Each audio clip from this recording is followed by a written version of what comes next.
make this quick. A couple things. First of all, the turn signal flasher on a 66 Lincoln Continental is next to the glove box. Not next to the glove box, but above the glove box. So here's the glove box.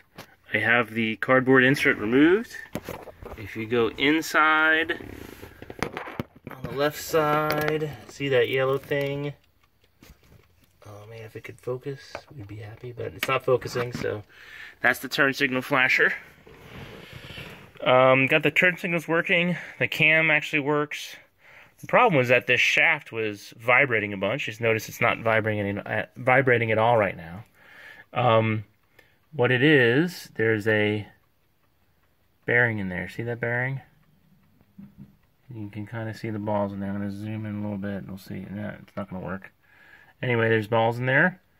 And between the ball bearing race, and the outer housing, it used to be a plastic spacer which disintegrated.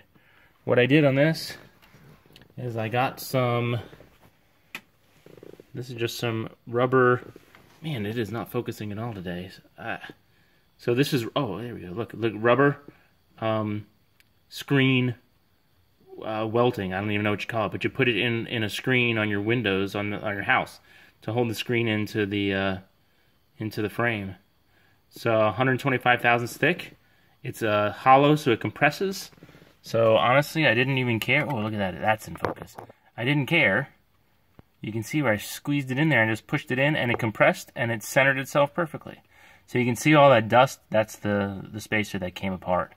Basically disintegrated over the years.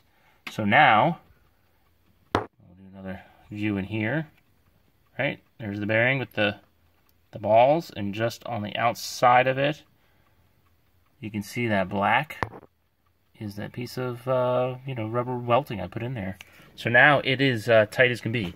I have not driven the car, so I don't know how it turns. It should be fine. There's a bearing race in there.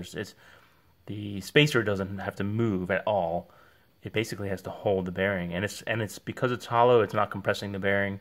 It's not doing any harm because it compresses down to very, very small if it has to. So to get to this, all you need to do is take off the nut off the steering wheel, and then use a steering wheel puller to pull it out. And then to get the cam out, there's 3 bolts that sit.